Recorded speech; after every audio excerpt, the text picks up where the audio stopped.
does, we'll be ready to uptake in that technology just to make that advance for you. And music as well, for the iLoop, you'll be able to cater, we'll always be adding our own iLoop samples on there for you to make. And if you are good at music, you can add your own ones and make money as well. And the last thing we thought about doing is, if you're making a project which takes a couple of months, you may be purchasing items through the store individually again and again, which may come quite expensive. So what we've done is thought about a subscription-based system whereby you actually get benefits as sort of VIP customer, where you get free content that we'll give you every month for a subscription-based price. Okay? Can I ask a question? Yes. If you're working with a team, does each individual using the software have to buy the package, or? No, I think if you're, say, working part of the team and you have, say, under a small independent company, you just set up an account with your company name and your company account, and then we will just have, you wouldn't have to have one single, you would only have to have one single account for that if you're working part of the team. Like that. Yeah? And assuming I wipe the hard drive, sometimes happens, is there another way to retrieve the files? Or? Yes, I mean, this is all independent, but we are worried about that. If you do wipe your hard drive, you know, you paid for items from the store, we're working on that you can reload your links that you've downloaded, and they will last for a couple of days, like some other stores that we have found out, and then you can re-download them. So when you first buy the item, you get a link which enables you to download the item from our store, and that link will last approximately maybe 3 days. And if for whatever what reason you wipe your hard drive, you can come back to your store, log into your account, and request an additional link for that, and then you give us some details to make sure that you've actually purchased the item, and then you can re-download the item. So if you wipe your hard drive, God forbid, you can actually get the items back for you. So you're not stuck, basically. So. Okay. What if, say, if you got the link for about 3 days or so, what if somebody who purchased an item was to give that link out to other people? What if it was downloaded multiple times? No, is there protection against that? There is some protection against that. It's a 24-hour link, and it's, as far as I remember, it's sent to your email address, so it's very hard for you to give it to somebody else unless you've actually gone out and done it yourself. But again, there's no way to stop all kinds of piracy. The only thing we would say is, if they ever made something, for example, and they don't have the license to cover their content, that's when they're going to be in trouble. You know what I mean? So I mean, if you're actually a true customer of Immunity, we won't, and you can prove that, we won't sort of leave you in the lurch and not let you download new content that you have illegally bought from us.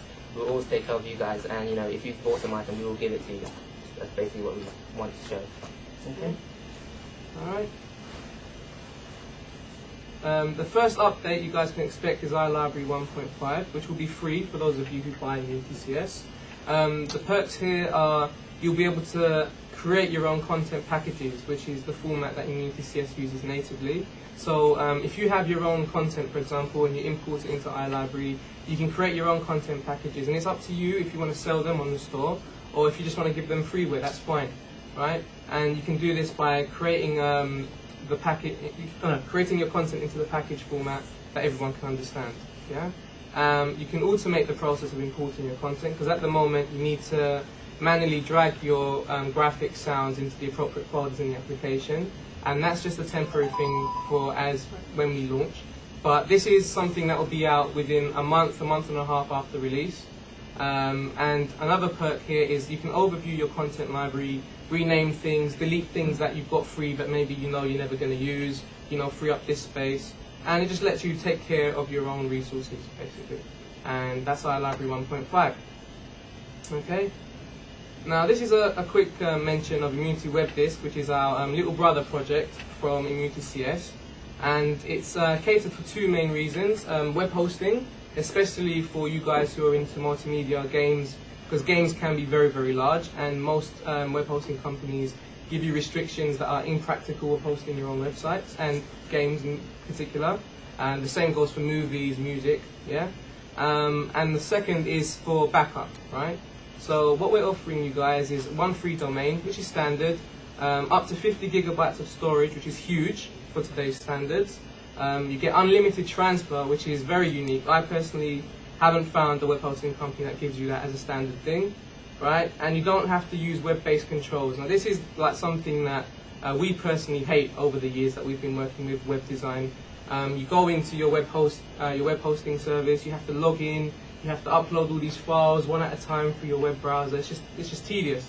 So we've invented a way of doing it through native applications. What happens is you run a small program. It works on Windows and Mac OS X. What it does, it creates a little share on your computer, and you can access your files as if it was like a normal folder in your local network. And it just makes it make sense, basically. You don't have to worry about DNS, the technical stuff. We handle all of that, and it just works, right? And just a quick overview of the pricing and stuff for that. There's two versions, Standard and Pro. Standard is for the people that are concentrating mainly on web space. So that's 10 gig of web space. You get a web folder, which whatever you put in there will become part of your website straight away to the domain we registered for you. Excuse me. Unlimited transfer is standard on both. $4.99 a month for the standard and $9.99 a month for the Pro. And Pro gives you 50 gigs of web space and a special backup folder with increased security.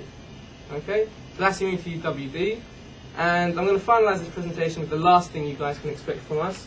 And this is something we're quite excited about. And it's called Immunity iSight. It will be part of ImmunityCS version 2 later on down the line. It's going to become a free thing if you purchase an Immunity web disk account for a year. And it's also going to be available as a standalone product. And what it does, it uses the same kind of ImmunityCS approach, the drag and drop, no coding, nothing like that, to quickly create websites, and it's based around themes. So again, you can download new themes from the content store, very, very, very affordable prices, and you'll be able to create your own websites in, very, very easily. All right, you don't need Dreamweaver, you don't need all this expensive stuff. iSight will do it for you, and that's for March 2008. Okay, and that concludes our presentation for today. Just want to thank all of you guys for listening to us. And if there's any questions you guys have before we call it a day. How many lines of code in MMF? Oh, good God. To be honest with you, I don't know off the top of my head, but I can say it's been a 1 year solid project. Right. So. More than 10. More than 10, most definitely. Maybe 50. Plus an infinity. A lot of them. Is Flavian here today? Specs. There you go. We're using a lot of yours. Well done. We're using a lot. All the standard ones of MF we're using. To be honest with you, I can't give you off the top of my head. There are a lot that we're using. But you've not had any developed externally from those that are available? No, we've used other methods to accomplish things that are a bit harder than MF, such as we use one extra ActiveX control that we've added, and that's the only external thing, I believe, for MMF. So yeah. Anyone else? Yeah, I have a question. I was just wondering, personally, how the sound recording is done. The sound recording is done by your sound card. The native way is your sound card needs to support a wave out. So it's something that's available on most sound cards. Anything that you buy, admittedly my laptop doesn't have it, but if you've got a desktop machine, chances are you're going to have it. And it basically is what's being played on your computer right now. It's like a tape recorder. Yeah, I know that, but I'm also very aware of the fact that not all sound cards support that feature. So there is a workaround. It's slightly long-winded in the sense that you have to buy a small jack cable, but it's less than £1. And if you put a small jack cable in your line out and then put it back into your microphone, it's really annoying. It's stupid if you think about it, but it does work. That's one way of getting around it if you don't have that sound card. So okay. We're not going to support that. But that is one way of getting around it. Okay. Anyone else? No. Cheers. Thank you.